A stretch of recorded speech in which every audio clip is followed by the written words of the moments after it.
which was the original title of the book. And by cheating the ferryman, I argue that something very peculiar happens to the brain at the point of death. And something that I'm building up to from all the bits and pieces of information I've given you, and they're all now going to come together in what the term, the phenomenon, cheating the ferryman, or what I call CTF.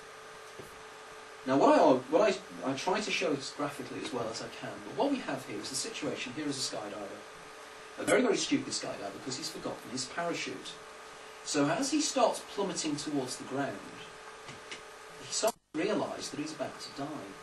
And there's no way out of this. He's going to die.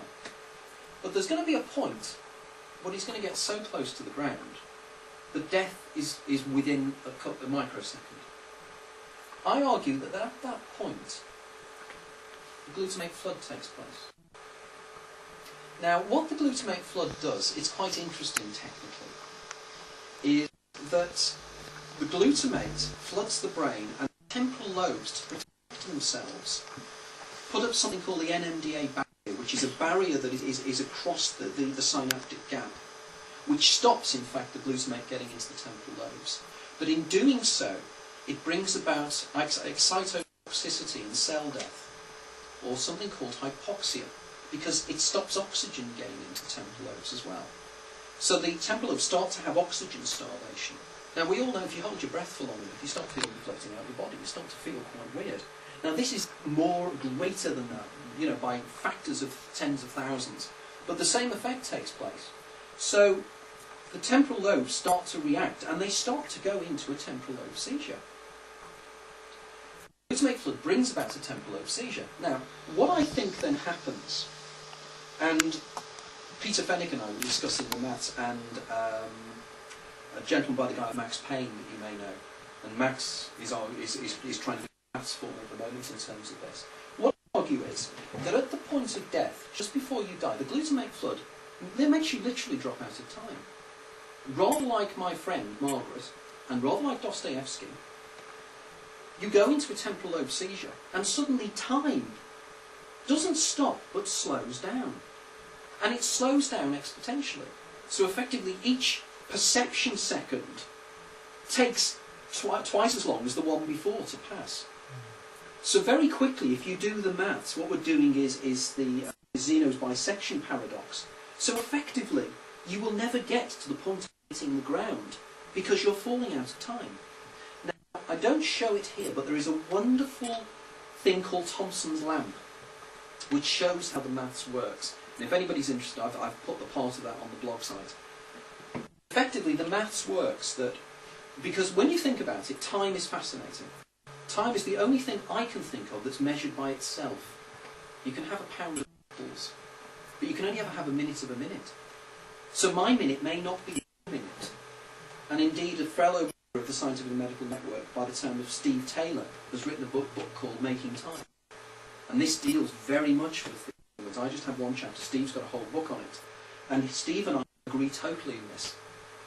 For instance, how simple some sportsmen are so effective. Jimmy Connors, when he was playing, used to go into a very small petit mal seizure where time would slow to such an extent he knew where the ball was coming across. And he could anticipate and put it in position. It's what sportsmen call being in the zone. It's the same kind of idea. Time perception slows down. But at the point of death, it's extreme. So remember I said that Margaret could have lived 70 years in that final split second when she had her absence.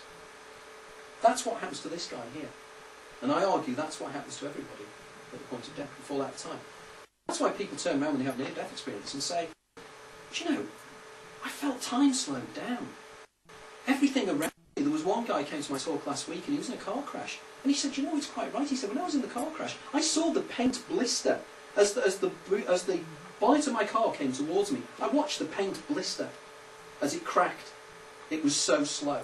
Another friend of mine who was involved in a fatal car crash on the Chester High Road years ago turned round to me and he said that he felt he had time when this car came out from Parkgate Road, came out in front of him. He felt he had time to turn around and apologise to everybody in the car. So clearly something strange does happen. But in a real death experience, an RDE, I believe it slows down completely.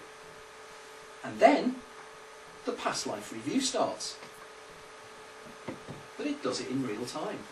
It doesn't do it flashes in front of your eyes, as it does in an NDE. In an RD, you have your past life review as a minute-by-minute recreation of your life.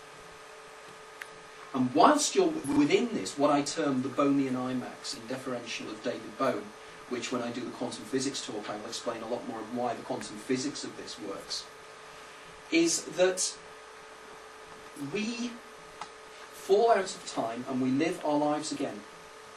And when we're living that life again, sometimes there are two things that can happen. There can either be what they can only term a judder in the recording mechanism, like a DVD jumping, which is a type 1 deja vu, which is, I feel I've been here before, and then you recover. Then there's the type 2, which is you remember the fact, or a part of you remembers the fact that you've lived this before, which is a precognition. So they're subtly different.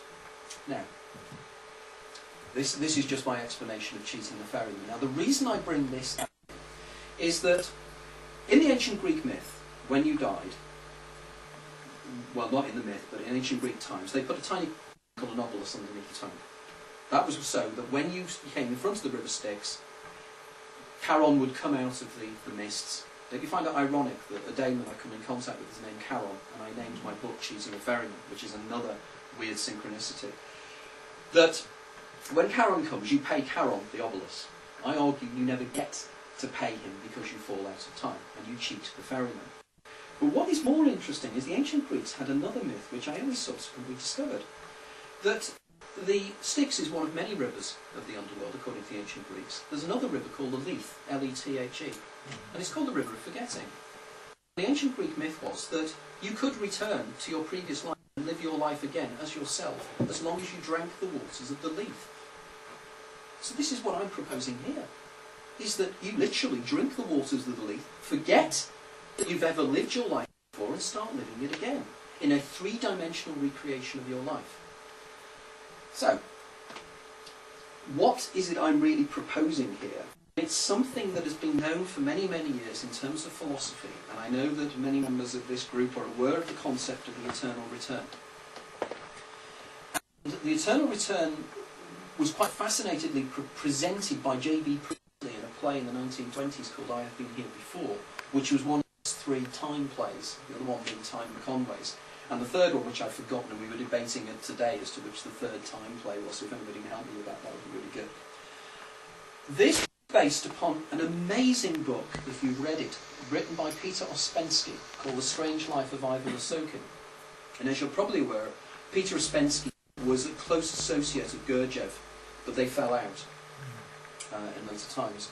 But Ouspensky wrote some very, very interesting philosophy in terms of life, including one book that is very similar to my theory. In The Strange Life of Ivan Osokin, he has a character who lives life over and over again, and changes it each time he lives it. Now, any of the film buffs in the room might think, I think I know where you're going with this. Has anybody seen this film, Groundhog Day? Now, I've been desperately trying to contact Harold Ramis, the director of this, because I heard that Harold Ramis readily accepts that that was based upon the book Ivan Osokin. Now, what is interesting about Groundhog Day, and indeed one of the alternative titles of the book was going to be Groundhog Life, and indeed there is a local blogger on my blog site who works locally, and he's called his blog name and his email address Groundhog Life, in deference to this theory, which I think is very nice of him.